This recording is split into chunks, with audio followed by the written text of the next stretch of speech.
The house was too quiet.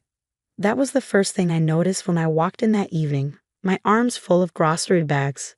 Normally, my 5-year-old twins, Ethan and Emma, would be running around, laughing, arguing over toys. But tonight, there was nothing, just silence. Melissa, my sister-in-law, was supposed to be babysitting. She had been our go-to for months, always eager to help. Too eager, I would later realize. "Melissa?" I called out, setting the bags on the counter. No answer.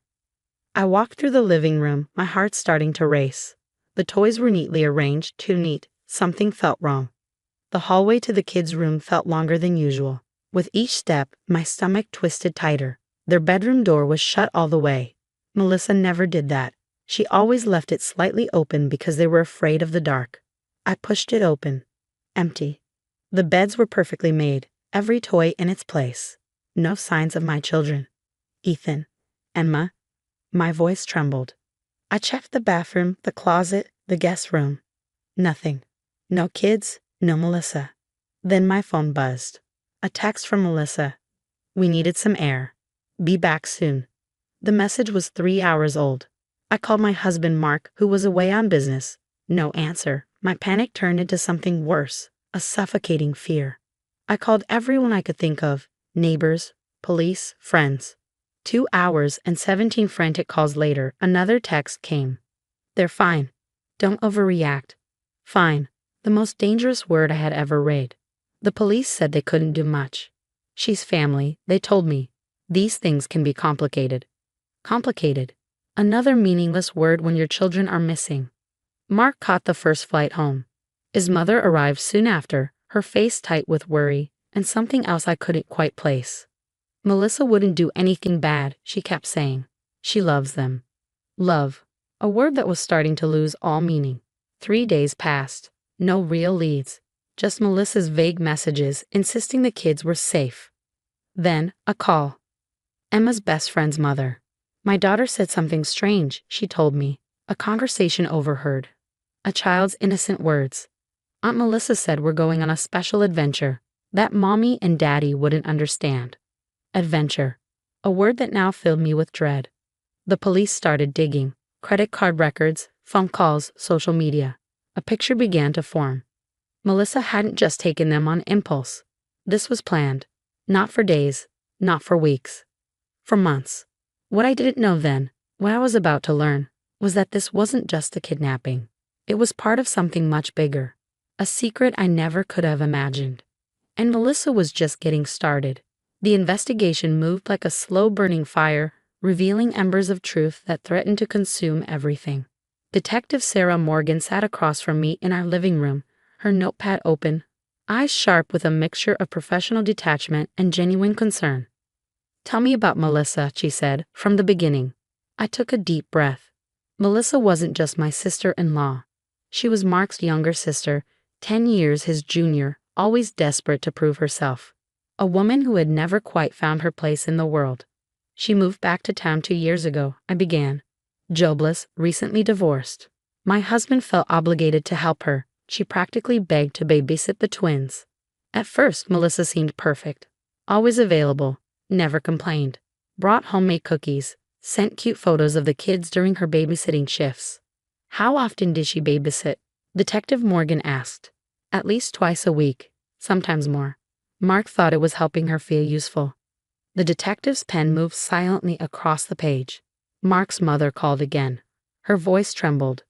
"She's always been different," she said cryptically. "Even as a child. Different." Another loaded word. A breakthrough came unexpectedly. Emma's school friend's mother had overheard something. A casual conversation between children revealed a crucial detail. "Aunt Melissa said we're going somewhere special. That Mommy and Daddy won't understand." The police traced Melissa's recent purchases. A used SUV, camping gear, multiple prepaid cell phones, cash withdrawals. This wasn't a spontaneous act. This was meticulously planned. Credit card records showed something else. Multiple visits to child psychology websites, forums about custody, discussion boards for people feeling misunderstood by family systems. "She's been planning this," Detective Morgan said, spreading documents across our coffee table. "For months, possibly years. Mark sat silently, his face a mask of controlled rage and profound hurt.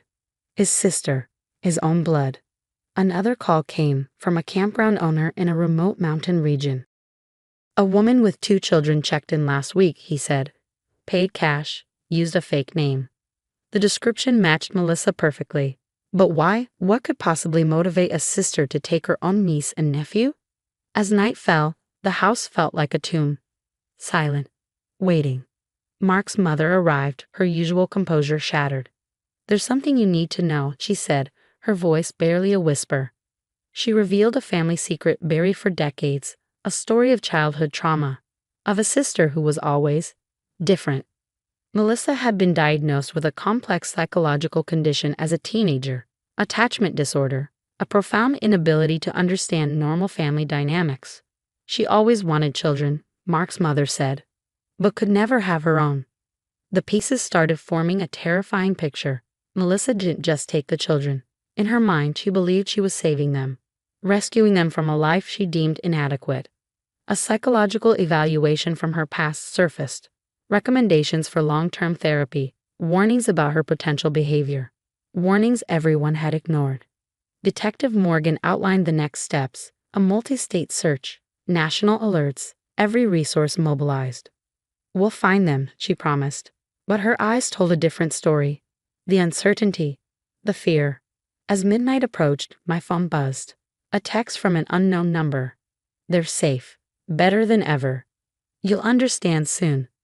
The game was about to change, and nothing would ever be the same. The mountain cabin stood isolated, surrounded by dense pine forests that seemed to swallow sound itself. Local authorities had tracked the location, but something felt off from the moment they approached. Detective Morgan briefed us before the planned operation. We need to be careful, she warned. Melissa's psychological profile suggests she might become volatile if cornered. Mark gripped my hand so tightly I could feel his pulse racing. 2 weeks had passed since Ethan and Emma disappeared. 2 weeks of hell, of uncertainty, of every parent's worst nightmare. The plan was precise. Local law enforcement would approach from multiple directions. A tactical team stood ready. The goal: rescue the children safely. As dawn broke, the operation began.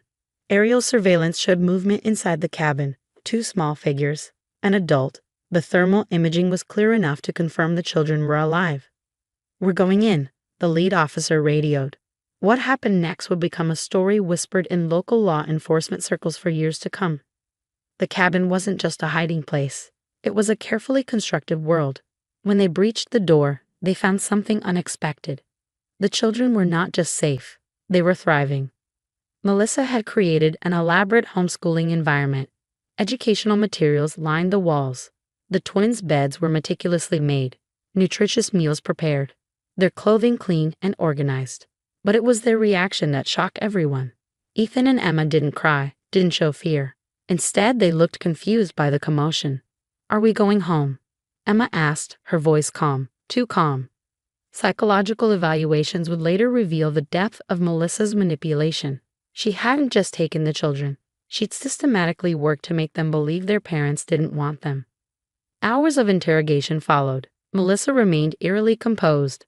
I was protecting them, she repeated, from a life of mediocrity, from parents who didn't understand their potential. The legal process was complex. Psychological evaluations, family court hearings, each layer revealed more about Melissa's intricate plan.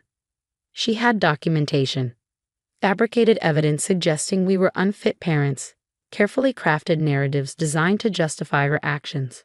Mark's mother broke down during her testimony. She was always different, she repeated, always trying to prove something. The children underwent extensive psychological evaluations. Counselors worked carefully to understand the trauma, to help them process their experience. Slowly, carefully, Ethan and Emma began to reconnect, to understand. The first night home was surreal. They were physically present, but emotionally distant. Years of careful manipulation couldn't be undone overnight. We're going to get through this, Mark whispered to me, holding me as I cried. Months of therapy followed. Family counseling, individual sessions, a delicate process of rebuilding trust. Melissa was charged with kidnapping, but the legal system recognized the complexity of her psychological condition. She would receive treatment, not just punishment. A year later, things began to stabilize. Ethan started Little League. Emma joined a dance class. Small victories that felt like miracles. The day of Melissa's sentencing arrived. Mark chose to speak. "She's my sister," he said, his voice breaking. But what she did was unforgivable. The judge sentenced her to a specialized psychiatric facility. Treatment, rehabilitation, a chance to understand the depth of her actions. As we left the courthouse, Emma tugged at my hand. "Can we get ice cream?" she asked. Such a simple question, such a normal moment. And in that moment, I realized we had survived. Not just survived, we had won. The nightmare was over. But the healing was just beginning. The moral of the story is that love, even when well-intended, can be dangerous when twisted by delusion and unresolved trauma. It highlights the importance of recognizing mental health struggles, addressing them before they escalate, and understanding that even family members can cause harm when their actions stem from a distorted sense of righteousness. It also speaks to the resilience of family, the power of truth, and the long but possible journey of healing. While the scars of manipulation and loss don't fade overnight, love, patience, and support can rebuild what was broken.